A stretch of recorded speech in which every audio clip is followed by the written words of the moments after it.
Hi, it's Mike Stiles here. Here's the Content Marketing Quickie for the week ending October 15th.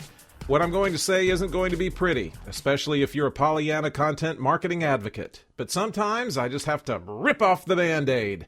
After holding steady for years, the number of marketers who think their content marketing has been effective has dropped, and not a little, like 8%. These are the results out of the annual Content Marketing Institute and Marketing Prof's B2B Content Marketing Benchmark Study. The believers are down to 30%. It gets worse. A previous Forrester study shows almost 65 to 70% of business decision makers said, "I usually scan the info, then throw it in the trash." 80% say vendors give me too much material to sort through, and 65 to 70% said much of the material is useless. Tony Zambito reports marketers with a documented strategy are more effective, but it's no magic bullet. The one biggest factor that leads to effectiveness seems to be, hear the drum roll, knowing the right data about your prospect.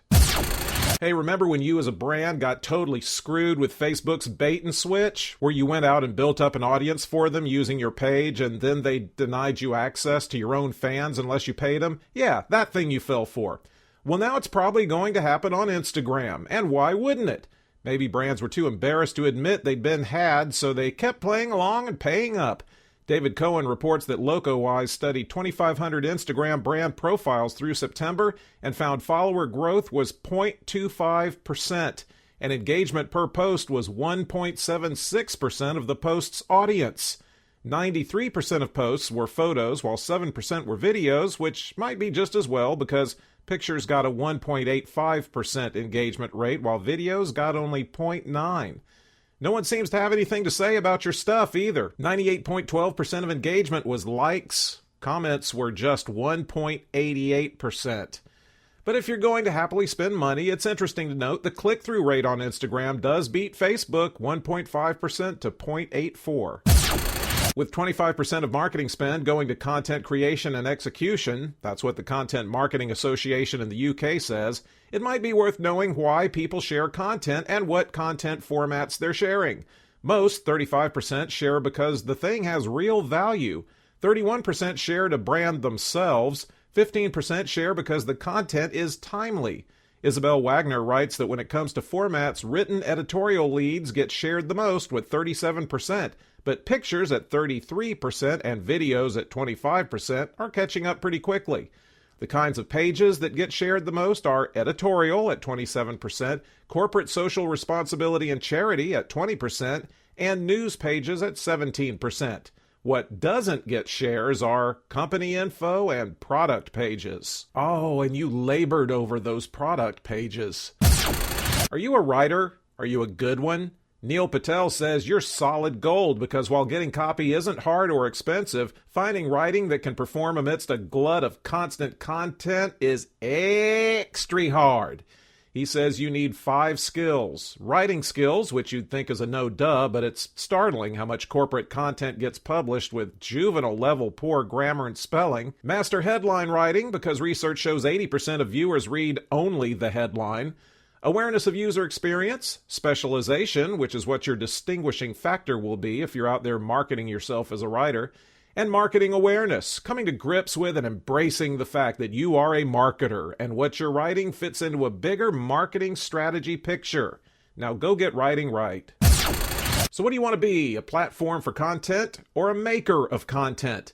Some companies are having to make that choice, coming to that fork in the road where they realize they can't or don't want to be both. Snapchat has chosen to be a platform.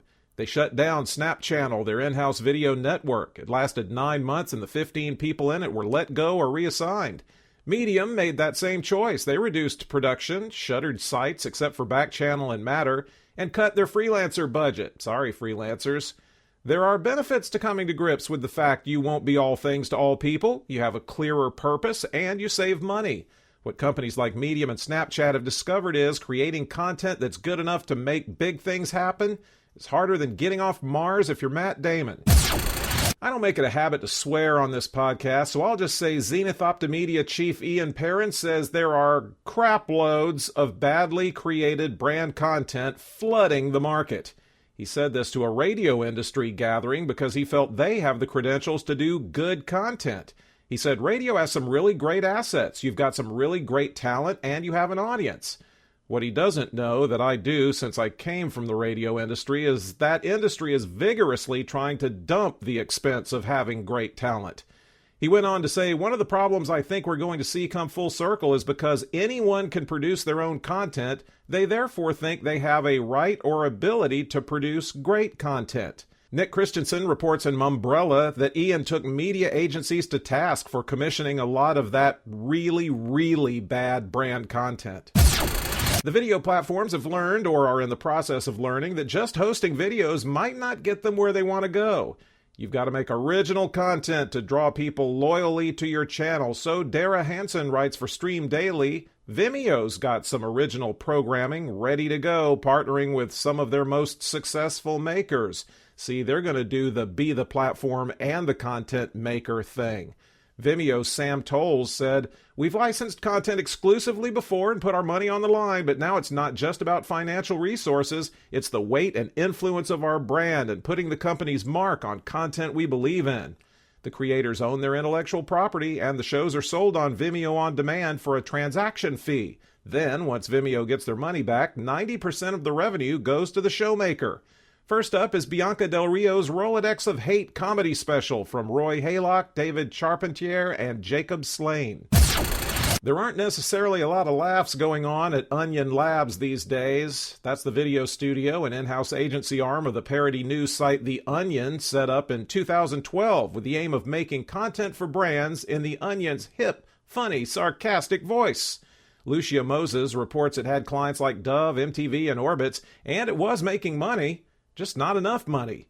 CEO Mike McAvoy told staff it wasn't hitting its goals, and so the focus is shifting away from Onion Labs and back to its publishing sites, The Onion, the AV Club, Clickhole, and Starwipe. Will that be enough to save the company? Onion Labs was driving 80% of revenue, but McAvoy said it was losing traction with media agencies. Raymond Brillantes Green, VP at Digitas LBI, points out the problem. Brands have their own voice and personality, so the demand to talk in The Onion's voice is challenged. How we doing? Are 100% of us using social media yet? Believe it or not, no. But non-social people are becoming more of a rare breed. Pew Research just did a study to see how many U.S. adults use social, and it's 65%. I think the bigger news here is that 35% of American adults are on no social networks. The number of people 65 and up on social is up to 35%, but 90% of young adults are on it. There are certain things that mean it's more likely you've got social profiles out there. If you're a white or Hispanic woman with a college degree earning $75,000 or more who lives in the suburbs, well, then you can take all that money you were going to spend at DraftKings.com and instead place a bet that American is a regular social media user. You already know Facebook wants to be a big player in the video game. Well, not video games, the business of game of being a video platform. If you've listened to previous episodes of this podcast, you also know they aren't even close to YouTube, especially in engagement. Tom Cheridar points out that's probably because watching videos is not the main reason people come to Facebook. So they've rolled out some things to make them more YouTube-y. The new suggested videos plays videos in a new video discovery feed, so you'll hopefully watch something else when you're done. You can also go to a new section and watch links to videos you saved to watch later. Facebook wants you spending more time watching videos because they've got video ads to sell. One other thing, you can put a video in a little floating player so you can watch videos while you do your other Facebook things, like liking your mother's motivational card post. Amy Gessenhughes did some summarizing of CMI's B2C content marketing report, and what stood out to her was that only 66% of B2C marketers think that Facebook is effective. Marketers use about 7 social platforms on average: 94% Facebook, 82% Twitter, 77% YouTube, and 76% LinkedIn. 53% think YouTube's effective, while only half think Twitter works for them. What kind of content works for B2C? Well, e-newsletters placed third in usage, but number 1 for effectiveness, tied with live in-person events. They also say they work best for subscription offers. It's good news, though, for content marketers. 10% more B2C marketers have a documented content strategy than did last year. Not so good news for offline paid distribution. as this is the first time CMI's report shows promoted posts, social ads, and search engine marketing were used more. But Playboy doesn't do naked pictures anymore, so we're sure all that will change. Suzanne Delcio wrote about 4 digital video trends for Social Media Examiner. Number 1, YouTube video is surging. Comscore and UBS found we in the U.S. increased our viewing time 17% over 2014. Google CFO Ruth Porat says mobile time spent on the YouTube app went up 31%. Number 2, ad revenue should keep rising. YouTube should earn $1.55 billion in 2015 and $2 billion by 2017. Number 3, YouTube still hosts other channels' content.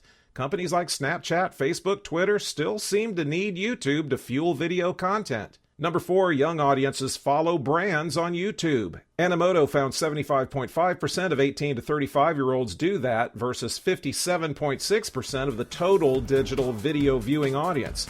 80% say video helps them research a buying decision. That's it. The transcript is at brandcontentstudios.com.